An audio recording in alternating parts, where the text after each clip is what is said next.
Il y a 3 ans, j'ai reçu un appel d'un ancien chercheur du Vatican. Sa voix tremblait. Juan José, Mathilde, il y a 7 portes dans l'Apocalypse. Personne ne les voit. Mais elles sont là. Je n'ai pas dormi cette nuit-là. Parce qu'il avait raison. 7 mystères. Pas des symboles aléatoires. Pas des détails cachés. 7 mystères qui sont le squelette de l'Apocalypse. La structure qui organise chaque vision, chaque saut, chaque jugement, chaque événement final. Ces 7 mystères expliquent pourquoi l'Apocalypse commence avec un livre que personne ne peut ouvrir, pourquoi les 7 églises sont présentées avant toute catastrophe, pourquoi les cavaliers n'agissent que sous permission, pourquoi les 2 témoins forment une représentation prophétique, pourquoi la femme et le dragon exposent la guerre derrière l'histoire, pourquoi la marque n'est pas qu'un simple numéro, et pourquoi le millénaire est une étape indispensable avant le dénouement final. Quand vous comprenez ces 7 mystères, tout se met en place, le livre cesse de paraître confus, fragmenté ou étrange. Il devient une révélation claire, profonde, incroyablement organisée. Aujourd'hui, nous allons démêler ces 7 mystères, un par un, et vous allez réaliser que l'Apocalypse est beaucoup plus logique, spirituel et révélatrice qu'il n'y paraît. Premier mystère, le livre scellé que personne ne pouvait ouvrir. Quand l'Apocalypse commence à être révélé à Jean, le texte ne passe pas immédiatement au fléau. Aux bêtes ou aux catastrophes, le premier grand moment de la vision est complètement différent de ce que beaucoup imaginent. C'est une scène qui n'implique pas de destruction, mais une sorte de tension cosmique silencieuse. Jean décrit le trône dans les cieux, entouré d'êtres qui ne sont pas faciles à concevoir ou à comparer à quoi que ce soit de terrestre. L'environnement semble fonctionner selon ses propres lois, où la lumière, le son et le mouvement ont une qualité presque vivante. C'est dans ce décor qu'émerge l'un des éléments les plus importants de tout le livre, un rouleau écrit à l'intérieur et à l'extérieur. Scellé de 7 sceaux, tenu dans la main de l'être qui règne sur le trône. Ce rouleau n'est pas simplement un document symbolique.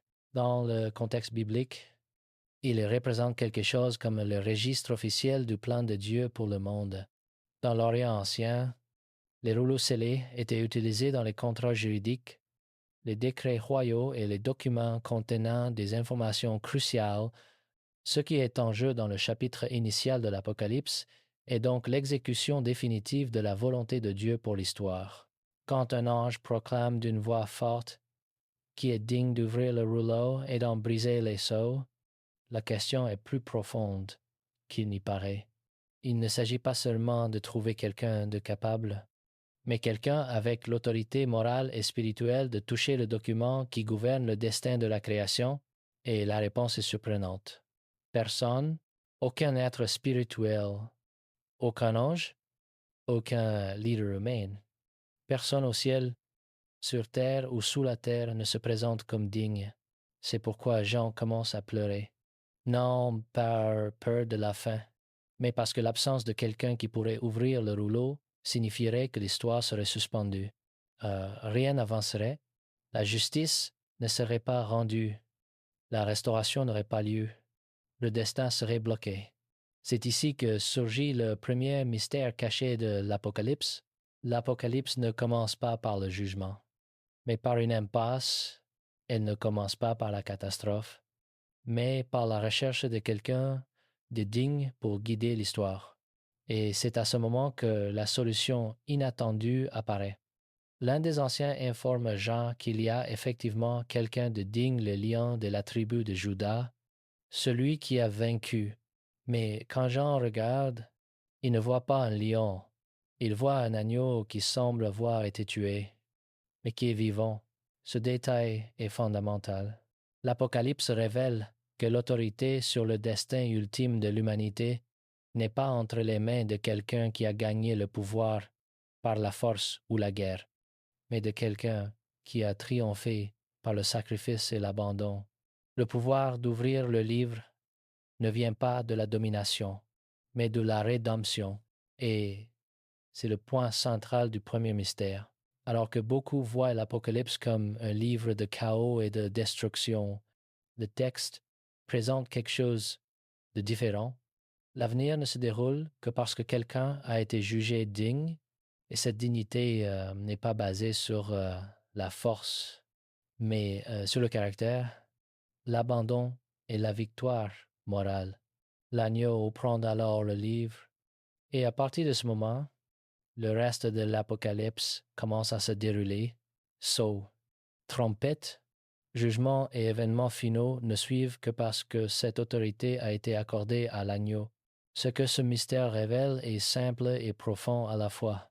L'Apocalypse parle moins de l'effondrement du monde que de celui qui guide le destin du monde.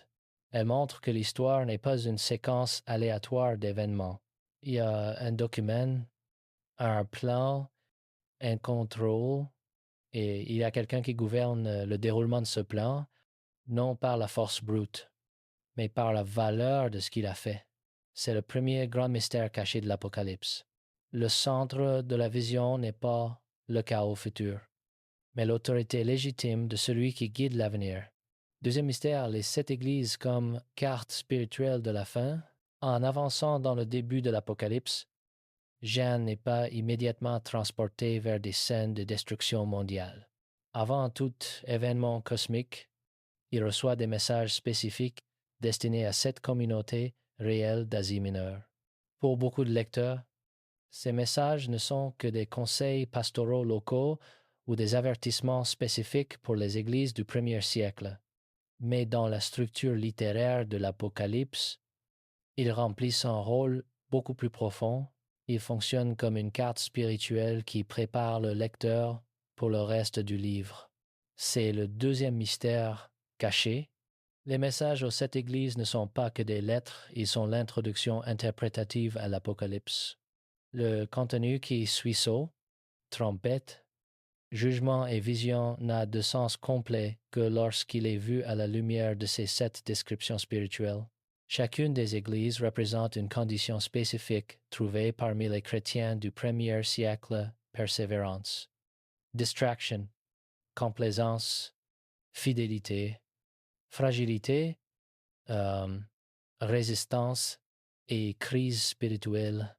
Mais en même temps, ces conditions sont présentées de manière si globale qu'elles transcendent le moment historique. Le texte ne décrit pas seulement ces églises, mais des types récurrents de communautés spirituelles et, dans une certaine mesure, les états intérieurs de quiconque tente de suivre la foi à travers les siècles.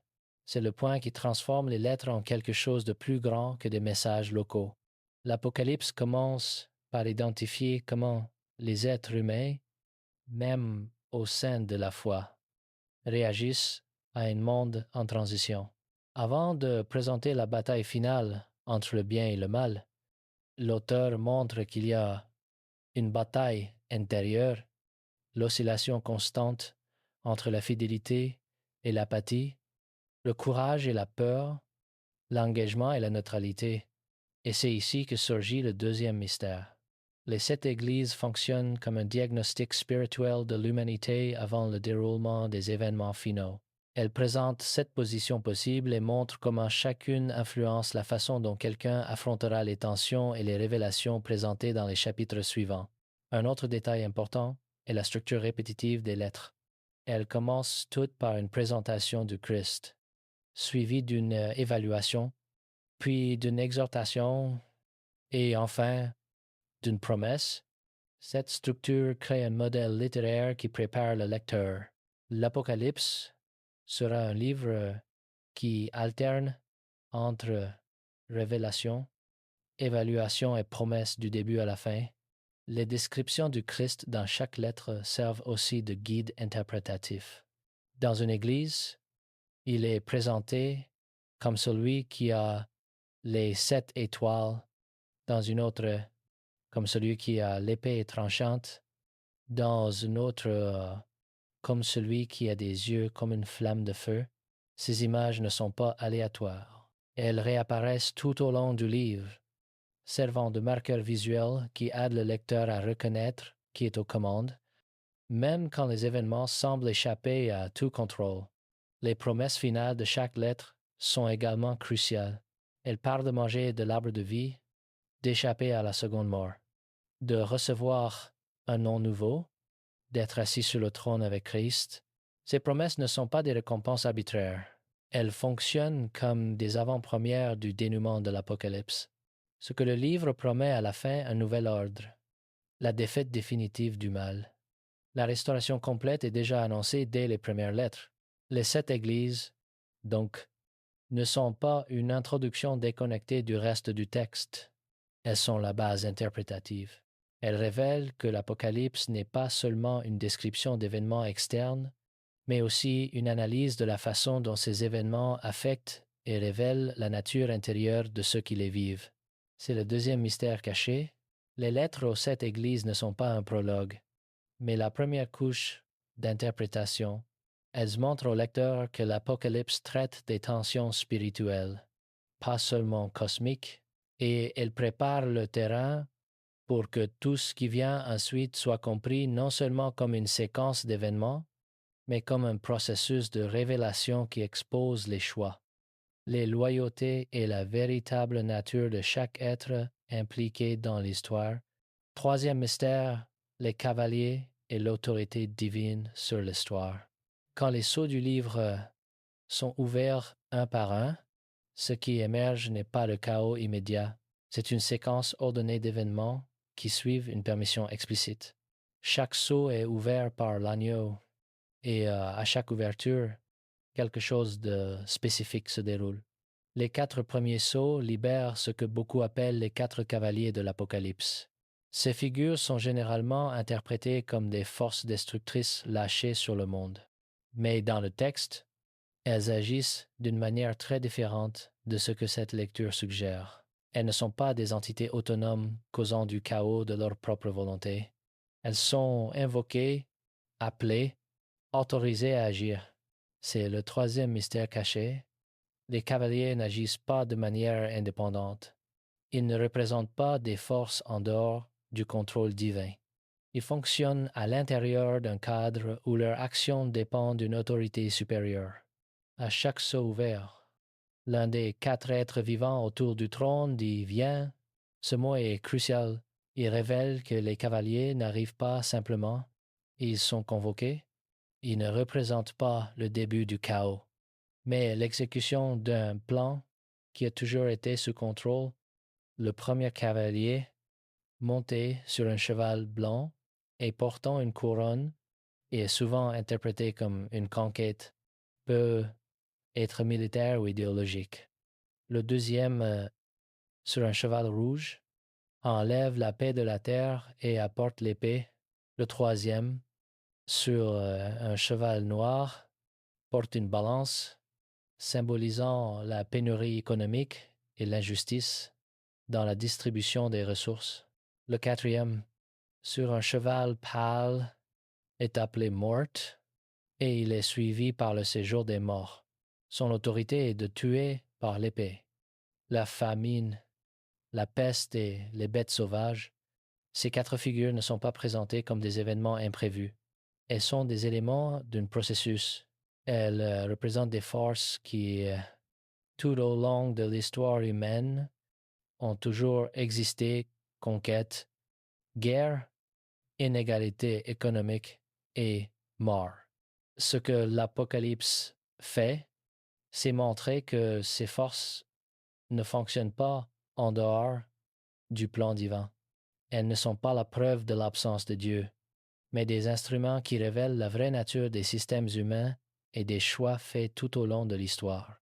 Le fait que les cavaliers soient libérés par l'ouverture des sceaux est fondamental.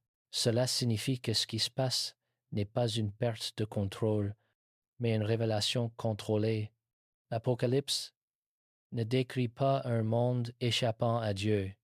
Elle décrit un monde où les conséquences des actions humaines sont progressivement exposées et où les structures de pouvoir qui ont dominé l'histoire sont démasquées dans leur véritable nature. Un autre détail important est que l'action des cavaliers est limitée. Le 4e cavalier, par exemple, reçoit l'autorité sur un quart de la terre. Pas tout. Une partie, Cela renforce l'idée que, même dans les moments qui semblent représenter le pire de l'humanité, il y a des limites imposées. L'Apocalypse ne décrit pas un abandon, mais une supervision. Ce troisième mystère révèle donc que les cavaliers ne sont pas des forces chaotiques, mais des éléments d'un récit contrôlé. Il montre que l'histoire n'est pas aléatoire. Il révèle que même les événements les plus sombres fonctionnent à l'intérieur d'un cadre où l'autorité ultime reste entre les mains de celui qui ouvre les sceaux. Et il prépare le lecteur à comprendre que l'Apocalypse ne parle pas seulement de destruction future, mais de la révélation de ce qui a toujours été vrai. Les systèmes humains échouent. Le pouvoir corrompt, la mort arrive, mais rien de tout cela n'est en dehors du contrôle de celui qui tient le livre. Quatrième mystère, les deux témoins et la représentation prophétique.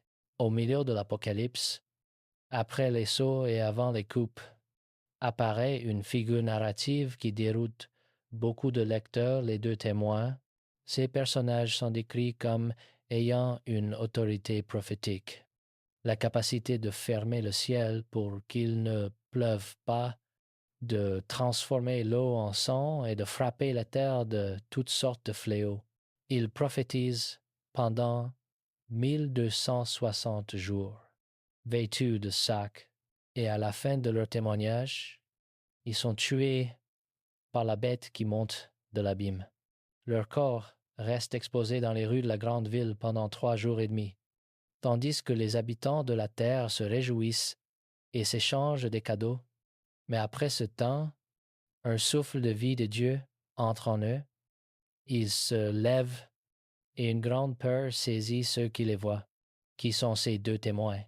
La réponse littérale n'est pas donnée dans le texte, et c'est précisément là que réside le quatrième mystère caché. Les deux témoins ne sont pas des individus spécifiques à identifier. Ils sont une représentation prophétique. Le texte les appelle les deux oliviers et les deux chandeliers qui se tiennent devant le Seigneur de la terre, une référence directe à une vision du prophète Zacharie. Dans cette vision, les oliviers et les chandeliers représentent le témoignage fidèle et l'autorité spirituelle qui fonctionnent dans un monde hostile. L'Apocalypse reprend cette image et l'applique à un contexte eschatologique.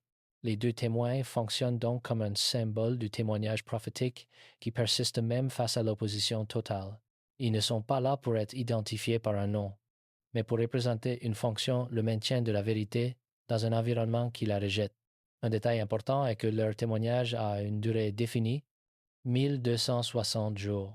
Ce nombre apparaît plusieurs fois dans l'Apocalypse sous différentes formes, 42 mois, un temps, des temps et la moitié d'un temps. C'est une période symbolique qui représente un temps de tribulation limité mais intense. Le fait que les témoins prophétisent pendant cette période montre que même dans les moments les plus sombres, le témoignage fidèle ne cesse pas. Le moment de leur mort est également significatif. Ils sont tués par la bête qui monte de l'abîme. L'une des figures centrales de l'Apocalypse, représentant le pouvoir opposé à Dieu. Leur mort n'est pas une défaite, mais un point culminant du conflit, et la réaction du monde à leur mort est révélatrice. Les gens se réjouissent, échangent des cadeaux, célèbrent leur élimination. Cela montre à quel point le témoignage prophétique est perturbant pour ceux qui vivent dans des systèmes opposés à la vérité. Mais la résurrection des témoins après 3 jours et demi est le tournant. Ils ne restent pas morts. Ils se lèvent et montent au ciel, et cette résurrection provoque la peur et déclenche une séquence d'événements qui mène au jugement suivant. Ce quatrième mystère révèle donc que les deux témoins ne sont pas des figures à identifier de manière littérale, mais un élément de la structure narrative de l'Apocalypse. Ils représentent la persistance du témoignage fidèle, l'opposition qu'ils rencontrent et la victoire finale de la vérité même face à la mort. Il montre que l'Apocalypse n'est pas seulement une séquence d'événements externes, mais aussi un récit sur la façon dont le témoignage spirituel fonctionne dans le monde. Et il prépare le lecteur à comprendre que même quand tout semble perdu, même quand la vérité semble morte, la résurrection est toujours le dernier mot. Cinquième mystère, la femme, le dragon et la guerre derrière l'histoire. L'un des passages les plus visuellement frappants de l'Apocalypse est la vision de la femme vêtue du soleil, avec la lune sous ses pieds et une couronne de 12 étoiles sur sa tête. Elle est enceinte et crie dans les douleurs de l'enfantement. Face à elle se trouve un énorme dragon rouge avec 7 têtes et 10 cornes, qui attend de dévorer son enfant dès sa naissance. L'enfant naît, est enlevé vers Dieu et son trône, et la femme fuit dans le désert où un lieu a été préparé pour elle. Ensuite, une guerre éclate dans le ciel. Michel et ses anges combattent le dragon et ses anges. Le dragon est vaincu et jeté sur la terre. À ce moment, une voix dans le ciel proclame que le salut, la puissance et le règne de Dieu sont venus et que l'accusateur a été jeté bas. Mais le dragon, furieux, commence à poursuivre la femme et sa descendance. Cette vision contient le cinquième mystère caché de l'Apocalypse. La femme et le dragon ne représentent pas seulement des événements futurs. Ils exposent la guerre derrière l'histoire, le conflit spirituel qui précède et informe tous les événements visibles décrits dans le livre. La femme est généralement interprétée comme un symbole du peuple de Dieu à travers les âges. Les 12 étoiles peuvent représenter les 12 tribus d'Israël ou les 12 apôtres, suggérant une continuité entre l'Ancien et le Nouveau Testament. Son enfant, enlevé vers Dieu, est identifié au Christ, celui qui doit gouverner toutes les nations avec un sceptre de fer. Le dragon est identifié explicitement dans le texte comme l'ancien serpent, appelé le diable et Satan, celui qui séduit le monde entier.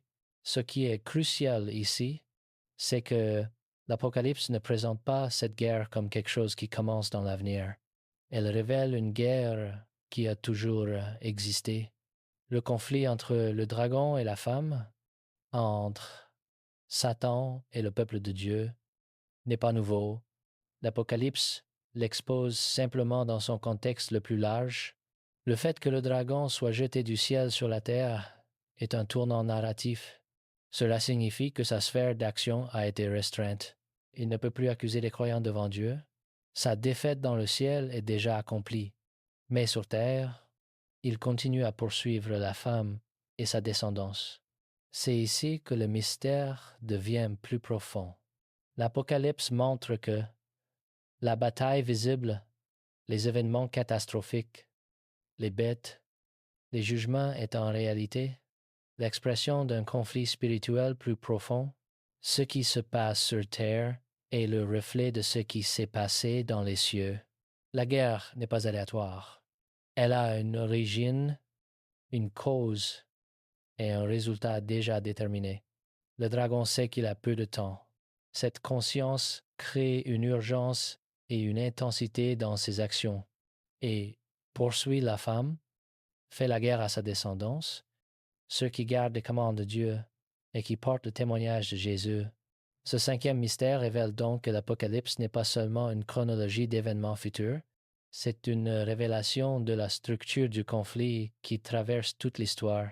La femme et le dragon montrent que derrière les systèmes politiques, les guerres, les persécutions et les tribulations, il y a une bataille spirituelle et cette bataille a déjà un vainqueur. Le dragon a été vaincu dans le ciel. Sa défaite finale sur terre n'est qu'une question de temps. Ce mystère transforme la façon dont nous lisons le reste de l'Apocalypse. Les bêtes qui apparaissent, les systèmes qui oppriment, les jugements qui tombent, tout cela fait partie de cette guerre plus large. Et comprendre cela permet de voir que l'Apocalypse n'est pas une description d'événements arbitraires, mais une révélation de la logique spirituelle qui les sous-tend. Sixième mystère, la marque n'est pas qu'un nombre. L'un des éléments les plus discutés et mal compris de l'Apocalypse est la marque de la bête. Le texte décrit qu'une marque est placée sur la main droite ou sur le front de ceux qui appartiennent à la bête. et que sans cette marque, personne ne peut acheter ou vendre. Le passage se termine par une énigme. C'est ici la sagesse. Que celui qui a de l'intelligence calcule le nombre de la bête, car c'est un nombre d'hommes, et son nombre est 666. Cette marque a généré d'innombrables interprétations, beaucoup se concentrant sur l'identification d'une technologie spécifique, d'un système de paiement ou d'un code numérique futur, mais cette approche manque le sixième mystère caché. La marque n'est pas principalement un objet ou une technologie, c'est un symbole de loyauté et d'appartenance. Dans le contexte de l'Apocalypse, la marque fonctionne comme un contraste direct avec le sceau que Dieu place sur son peuple. Plus tôt dans le livre, il est dit que les serviteurs de Dieu sont scellés sur le front. Ce sceau représente la protection, l'appartenance et l'identité. La marque de la bête fonctionne de manière similaire, mais dans la direction opposée. Elle identifie ceux qui appartiennent au système opposé à Dieu. Elle n'est pas décrite dans le texte comme une innovation technologique, mais comme un mécanisme de contrôle social et économique. Le texte dit que ceux qui n'ont pas la marque font face à des restrictions économiques. Ils ne peuvent pas acheter ou vendre. Cela suggère que la marque n'est pas seulement un signe, mais une forme de participation dans un système qui conditionne la survie et le privilège à une certaine forme de loyauté. La mention du nombre d'hommes associé au calcul de la marque est aussi souvent interprétée littéralement. Mais dans le contexte littéraire de l'Apocalypse, le nombre fonctionne comme un symbole d'imperfection ou d'incomplétude, quelque chose qui essaie d'imiter l'autorité, mais n'atteint jamais la plénitude. La marque, donc, ne parle pas principalement de numérologie, mais d'une tentative d'occuper l'espace de l'autorité légitime. C'est le cœur du sixième mystère. Le texte décrit un système d'appartenance basé sur la loyauté, pas un objet physique isolé. La marque identifie ceux qui adhèrent à un modèle de pouvoir qui exige la conformité en échange de la stabilité sociale et économique. Ce mécanisme apparaît tout au long du récit apocalyptique. La marque n'existe pas de manière isolée. Elle fait partie d'une structure composée de propagande, d'autorité politique, d'influence culturelle et de contrôle économique. L'Apocalypse ne présente pas la marque comme le début du système, mais comme le symbole final d'un processus d'alignement progressif. En comprenant cela, la marque cesse d'être un détail isolé et devient un élément dans une logique plus large. La lutte pour la loyauté, tout le texte de l'Apocalypse est organisé autour de ce contraste, qui appartient à l'agneau et qui appartient à la bête, et la marque est le symbole littéraire ultime de cette appartenance. Ainsi, le mystère caché n'est pas dans la forme de la marque, mais dans ce qu'elle représente dans la structure narrative. Un choix d'identité est renforcé par un système qui récompense la conformité et pénalise la divergence. Ce sixième mystère redéfinit ce qui est compris sur la marque dans l'Apocalypse, non comme un code isolé, mais comme une expression de loyauté et de participation dans un système qui s'oppose aux valeurs centrales du livre. Septième mystère, le millénaire est la dernière porte fermée. L'Apocalypse avance vers sa conclusion avec une série de scènes qui alternent entre fermeture et redémarrage. Parmi elles, le soi-disant millénaire occupe une position centrale, non seulement en raison de sa durée symbolique, mais parce qu'il fonctionne comme un intervalle narratif qui réorganise la logique du livre.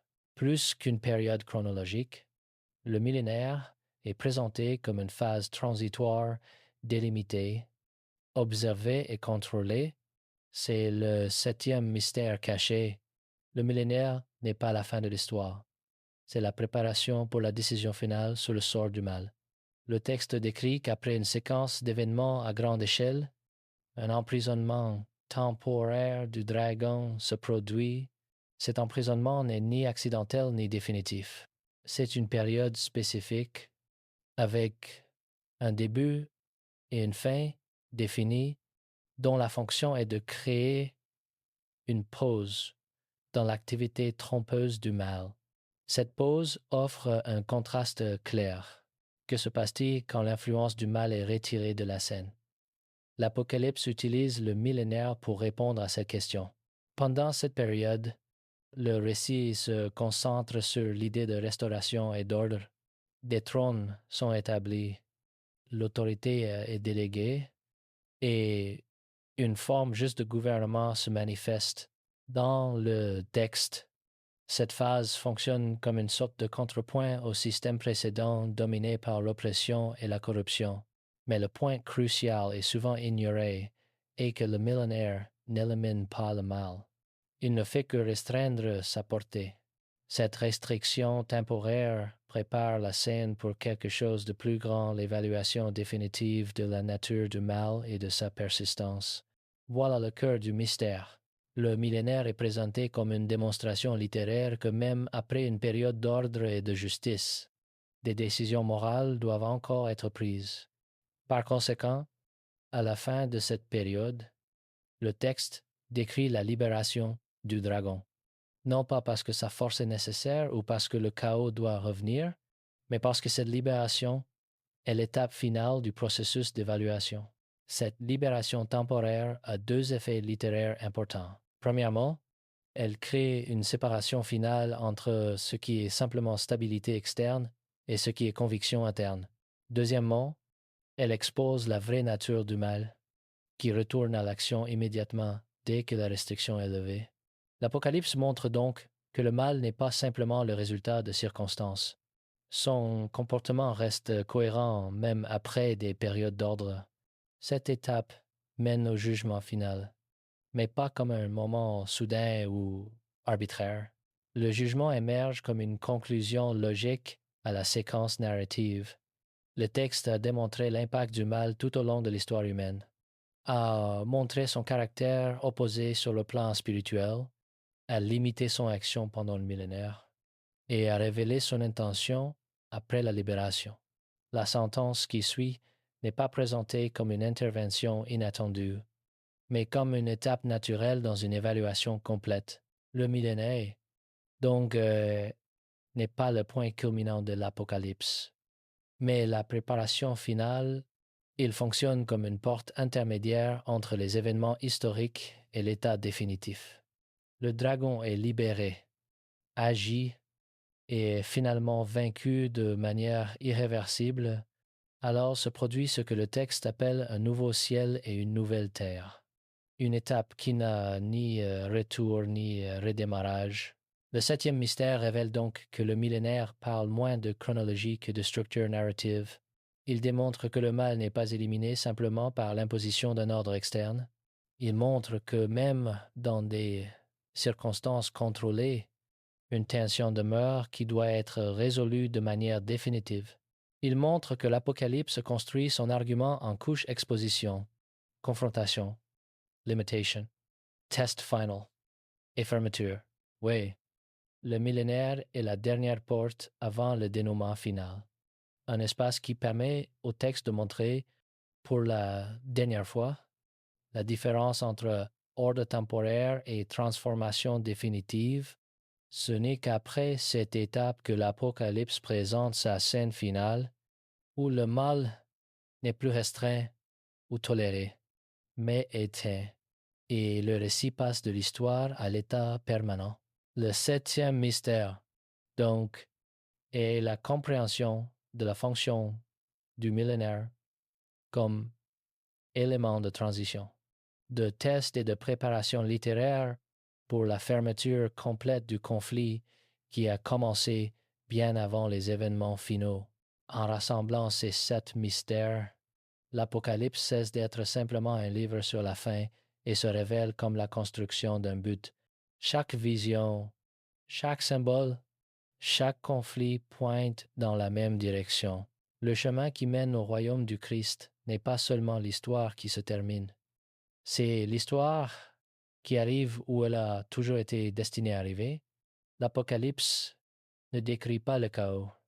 Elle décrit la conclusion Elle ne montre pas un monde qui s'effondre, mais un monde qui est préparé pour le règne final de celui qui a vaincu. Et quand ces mystères s'alignent, nous voyons le texte tel qu'il est vraiment un récit qui traverse les âges et converge vers un seul point, l'établissement définitif du royaume du Christ. J'ai passé des années à étudier ces textes, des nuits blanches, des documents cachés, des conversations avec des chercheurs qui n'osent pas parler publiquement. Je suis J. Jen et Zen es Benite, et je continuerai à chercher la vérité jusqu'à mon dernier souffle. Parce que ces 7 mystères ne sont pas de la théorie, ils sont la structure de tout ce qui vient. Si cette révélation vous a ouvert les yeux, alors faites 3 choses dès maintenant. Premièrement, réalisez l'Apocalypse avec ces 7 mystères en tête. Vous verrez un livre complètement différent. Deuxièmement, partagez cette découverte. Peu de gens comprennent vraiment la structure du livre. Troisièmement, préparez-vous spirituellement. Parce que comprendre l'Apocalypse n'est pas juste une question intellectuelle, c'est une question de positionnement, de loyauté, de choix. Les 7 mystères révèlent que tout converge, que tout a un sens, que l'histoire n'est pas aléatoire et que le règne final approche.